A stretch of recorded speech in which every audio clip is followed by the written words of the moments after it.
First off the bat, lads, the big talking point, obviously, we're going to have to kind of bow down, so to speak, get on the hands and knees and praise to the Lord. Miguel Cotto grabs the oldest lineal title in boxing at present. It dates back to the days of Bernard Hopkins. Not stopping, Sergio Martinez retired by his corner after the 9th round. I think we all said it last week, in all honesty. I'll go up first. I'm the one that's going to eat humble pie. Cotto, fair play to him. He had to get in the ring and still win the fight. But let's be real here. The last 10 minutes of last week's show, we were very, very clear. Cotto took that fight because he knew Sergio Martinez was crippled. Now, I didn't appreciate as to how crippled he was from the off there last night. From what we understand, he didn't do any sparring for the fight, obviously trying to make sure the knee was going to hold up so he can get to the fight and get one last payday. But unable to take a shot. Cotto very, very quick last night, hurt him with every left hook that he landed there. But Martinez had no answer. If you talk about Martinez pre-Chavez, I think he'd have dealt with Cotto there last night. He was limping around about the ring. His lateral movement was very, very poor, getting caught on the ropes. As I says to Alistair, just off topic actually, or off the show, Alistair, I says to you this, he couldn't get any power in his shots because he couldn't get any power on his lead foot in order to land his power shots. That being the case, is all you can do is just kind of basically jab and move and try your best. At the end of the day as well, what can you do? But if your legs are just going to betray you at all times. Yeah, I actually feel very, very sorry for Sergio Martinez. I know a lot of people are going to say gypped the fans by even coming into the fight in that kind of condition. But the fact is, he was given a career high payday last night. I do feel sorry for him because he's had a stellar career up until this point. The latest run of his career has been very stellar, but by far the biggest exposure he's going to get is on this fight, and the legacy he's going to leave, unfortunately, in a lot of people's minds is going to be last night's performance, and they're not necessarily going to understand the context of how Sergio Martinez looked last night. It was clear from round one that he just wasn't there with the right knee. He couldn't put his weight on it. He couldn't pivot off it. He therefore couldn't get the power in his shots. He's a guy whose defence revolves almost entirely around distance and being elusive on his feet. I know he mixes up body movement in as well, but if you take away the foot movement, an integral part of his defence is gone, which is why he was open to that left hook, particularly with his right hand low as he carries it. This is a second easy title grab in a row for Miguel Cotto. I thought going to get up against Yuri Foreman, he had another guy with knee injuries, pretty much the softest belt holder at 154 at the time. He got an easy belt grab there. He didn't manage to stop a guy with one knee then, and this time he didn't manage to get a guy out of there who was in front of him, couldn't survive basically. Well, he did his level best to survive, but he couldn't give anything back.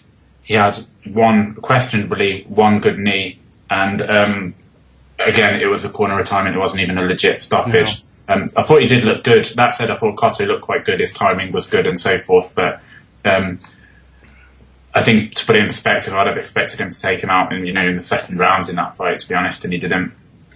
Yeah, that was the thing. I was sitting in the first round saying to myself, this is going to be over before the first round was actually even over. But second round, Martinez, he's come up the hard way. He's had to battle for everything he's earned in the sport, and he hung in there. I think it was Roy Jones mentioned in round two. He says his knees just completely gave out on him, and there wasn't even a punch landed at that point. He just, even just if he came in close, he couldn't even spin off him. And that was one thing that Martinez did great against Chavez on the ropes, was when he was on the ropes, he had maybe 4 or 5 punch flurry and he got out of distance. Just couldn't do it there last night. I've played football at I'm not going to blow my own trumpet, but I've played semi-professional football, junior level, so to speak. For the Americans, it's semi-professional soccer. And at that level, you've got to have, speed, and you've got to have good timing to get past your opponents. Now, bear in mind here, I've got, Martinez has had 2 operations on the same knee for the same injury in the last 24 months, maybe even less than that. That's almost career-ending injuries. Now, I had a mate who did his cruciate ligaments. He was a left winger. And when he came back after, I think it was about 2 years he was out, because he had to go private and get it all sorted out and stuff like that. He was never the same player. He didn't have the same pace to try and beat an opponent, couldn't get past him. You know, and he said himself, he says, my knee feels like it's going to reset itself for like just a fraction of a second. He can feel it himself. You know, some great professional football players I've seen in the past and stuff that, you know, once that knee ligament injury goes, you know, they're never the same player sometimes. But Steve, mate, you know, going into that last night, you know, you just couldn't foresee somehow that Cotto was actually going to actually blasting about the ring like that in the first round. No, I didn't see Cotto blasting him around the ring. I mean, respect to Cotto, I suppose, is the first Puerto Rican fighter to win world championships in 4 weight divisions, but I just couldn't believe that the way he bullied Martinez around the ring, and Martinez couldn't get out the way of the left hook. Cotto was winning the exchanges on the inside. Martinez wasn't even having any success on the outside. He couldn't land the left hand. Every left hand he threw, Cotto was blocking it or he was falling short.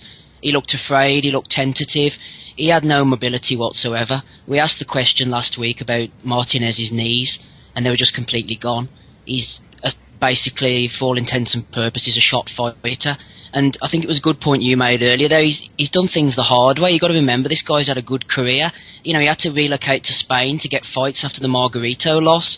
He's fought over in the UK, in Ireland. You remember his fights with Richard Williams and Adrian Stone? You know, this is the guy who's had to do things the hard way, and he got his chance very late in life, you know, when he got the Alex Bonema fight and then fought the likes of Cintron and Paul Williams and that, and it's just not there anymore. His body's done after 55-odd fights, but I didn't expect Cotto to be bashing him around like that. The camp must have known the state Martinez was in. Nobody realised just what condition he was in. You know, he couldn't move.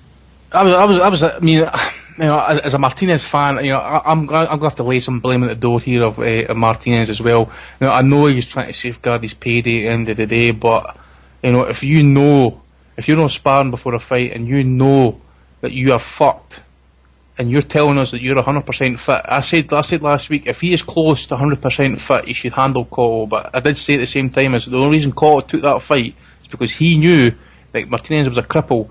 Now, at the same time, as Martinez knows he goes into that fight fucked, Alex, you know, he's got to take a fair bit of the blame, because there's guys there paying good money for pay-per-view their money last night, you know, and it was a wee bit like Dick Turpin, you know, without the mask on at the end of the day. Alex, is Mike fucking up again? He's too upset. He's got an injury, he's pulled out. Come on, Alex, mate. Kurt, I'll go to you, mate. You know, obviously we were speaking off air, you know. We're talking about, for instance, Larry Holmes beating the shit out of Muhammad Ali when he was shot to shit. You know, people hated on him for it. At the same time as well, we've seen a lot of people trying to give Cotto credit for that win there last night, when deep down he knew what he was facing. It was a short fighter.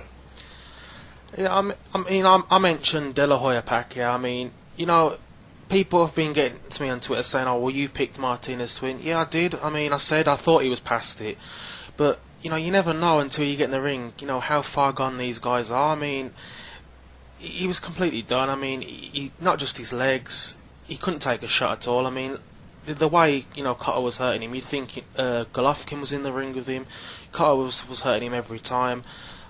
You know, he's just completely done. I mean, Cotto took the fight on. You know, he beat the guy. He absolutely destroyed him. No one really predicted that, so you got to give him the credit. But you know, how much credit? I mean, you can only go by what you see in the ring. And you know, the Cotto fans who are, you know, saying how great he is now for that win. Yeah, I can totally understand that they're happy and everything, but they're not wanting to see Cotto go in with Golovkin next or someone like that. Because they know, you know, that guy in there was a shot fighter. And look at Darren Barker. I mean, he went into the Stern fight, big payday. What was it, £1 million he earned from it? He knew he was close to the end. But you know, he went in there thinking, you know, maybe I can pull out this victory. You know, maybe I can, you know, somehow get the win. You know, he was done after the first round, and I think it's the same Martinez. He took that fight on, like you've said. He came up the hard way. Took him years to get respect and, you know, financial benefits from the sport. You know, he doesn't want to leave the sport. You know, I said, looking back, he should have retired in Argentina against Murray. You know, he scraped that win, I thought. He was very lucky to get that win. That would have been the fitting end for him, but, you know, this big fight come along, and, you know, when you've worked hard, when you haven't been, you know, been receiving monster paydays for years, you know, I suppose he couldn't turn it down. He probably turned up in the hope that maybe, you know, he could catch him with a Paul Williams type shot, you know, or some kind of big punch, because Cotto obviously is the one moving up, and he's been at, you know, in a lot of tough fights himself. he just wasn't to be. He wasn't there. I mean, Roach has annoyed me a lot this week because in the build-up he was saying, Martinez is done, his legs are gone, he's got nothing left. One of his quotes was, Chavez only trained for 5 days in there for their fight, and he almost beat him because he was at the end. But now he's saying, I don't want to hear no excuses. Cotto beat him because he's better, and he's always beat him. So, what is it? And now he's trashing Golovkin, saying he's never heard of the guy, he doesn't know who he is. Well, let's make the fight and let's see who he is. Alex, you back with us, mate? Hello, can you hear me? Yeah, I can hear you, mate. Yeah, that's what you get for having a Poundland mic, I guess. Where were we? We're talking about Martinez, Cotto, obviously. I think that the issue with Martinez, taking fans' money and stuff is that, you could argue that some people would, demand a refund for that, and I wouldn't begrudge them for that, because as you've already mentioned about the Barker fight, I think that was a complete and total farce. And just in the fight itself, you saw Martinez. Alex, you've cut out, mate. He needs to spend more than 99p on this mic. You spent £1, Kurt. It needs to be $1.99 for the next mic. Carry on, mate. Try again. Hello. Yeah, I can hear you now. Hello, go on. Jesus Christ, right. The depression's in your voice, mate, I can hear it.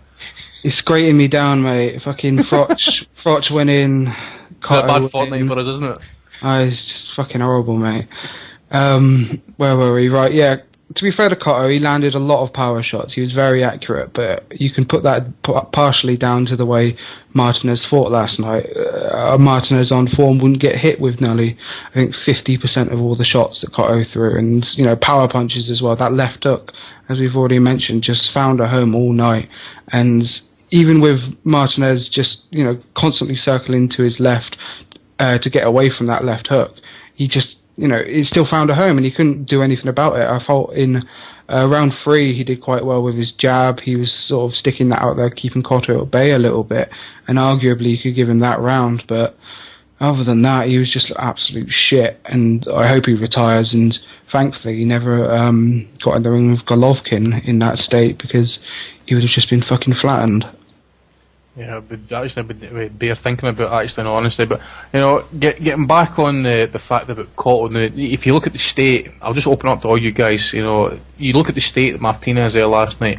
Would Cotto have had the balls to get in the ring in that condition last night, bearing in mind that he said pre-rematch against Margarito that he would not basically willing to put his life on the line or his career on the line in a circumstance like, for instance, where Margarito's eye was fucked up and stuff. Do you think Cotto would have had the balls to step in that ring there last night in a similar condition as to what Martinez was?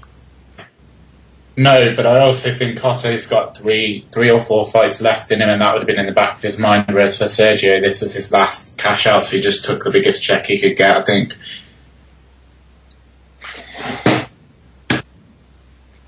Fire away, lads. Was it true that Martinez hadn't even sparred a single round, or do you mean he hadn't sparred many rounds, or...? Rumour is that he didn't spar at all. That strikes me as a scam for the fans. I mean, just like, I don't know, it's difficult to listen to someone not sparring even a round. I mean, there's no ambiguity over the fact that he knows he's screwed and he's going out to cash out. There's not even... You've got to remember as well, Steve, he was still on crutches in January as well. Sergio never sparred. So, I mean... It didn't look good for him, but it's like you never knew the true extent of how bad it was until the truth was going to be told in the ring. I mean, that was the only way, and I think after 2 minutes it was fairly obvious he had literally nothing, and it was only going to be a matter of time. I think Andy said it didn't look like he was going to get out of the round, and I thought the ref was going to stop it because his leg, I think his right leg it looked gone at that point. And to be fair, it did look better during the middle rounds. He was moving a little bit better, but that first round was terrible for him. I'm going to get back to Alex. Are you there, mate?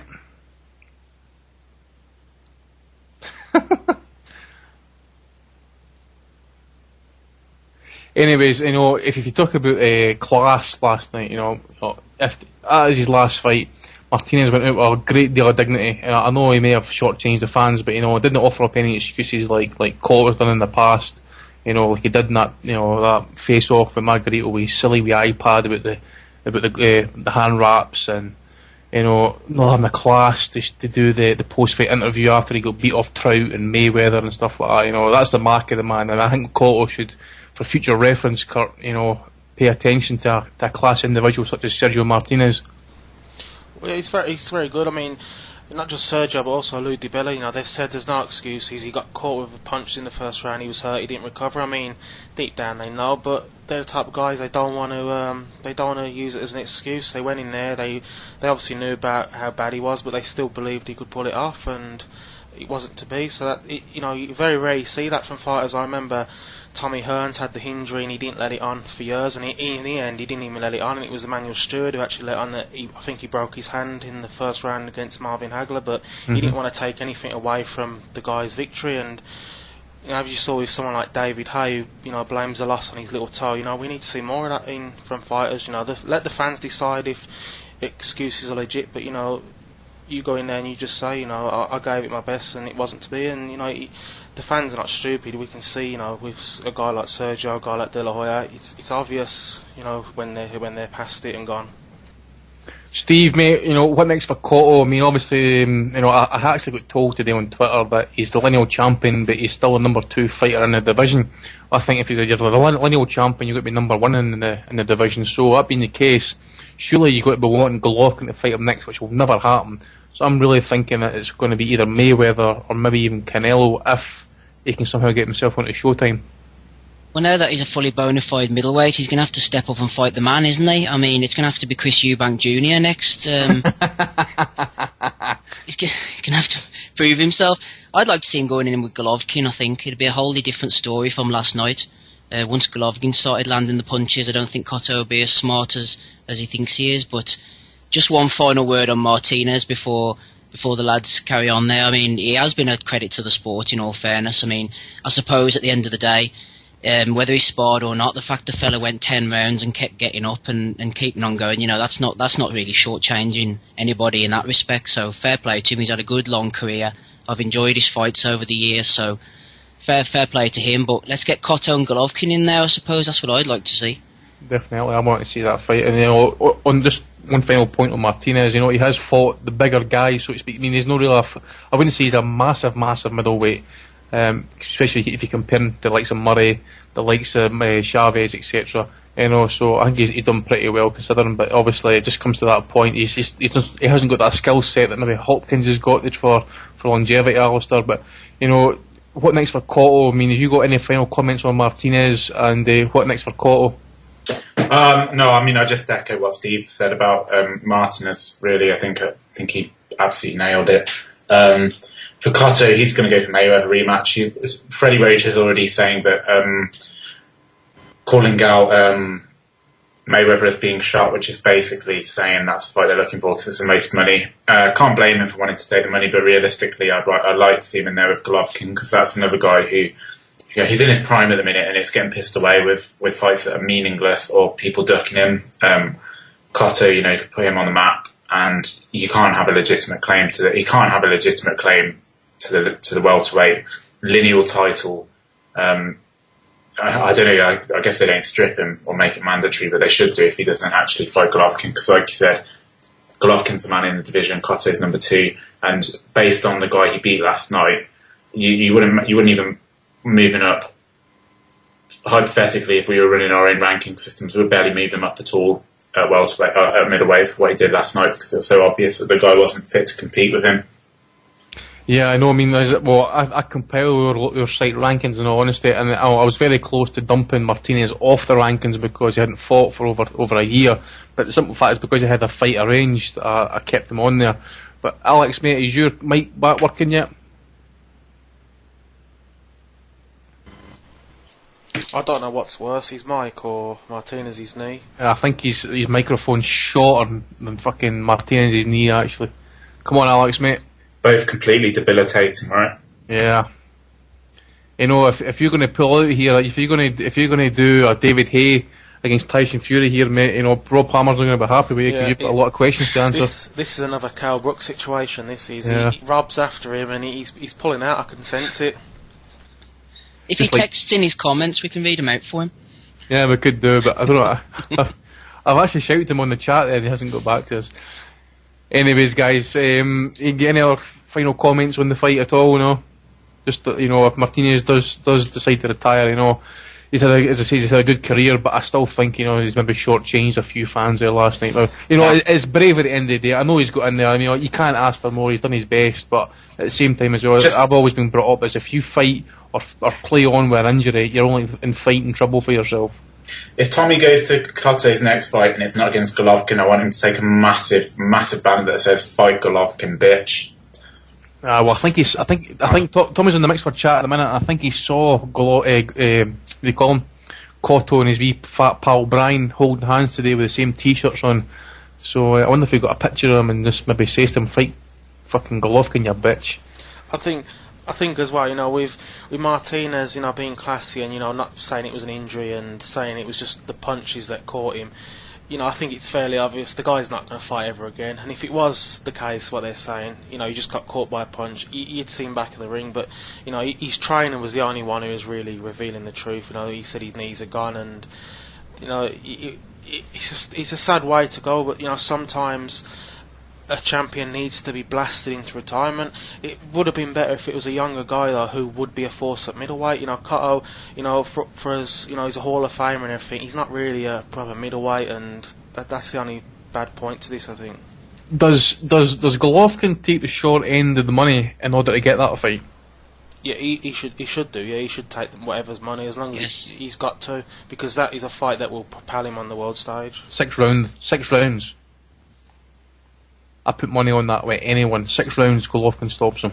I know they say anything can happen in boxing, but I cannot see Golovkin losing that fight.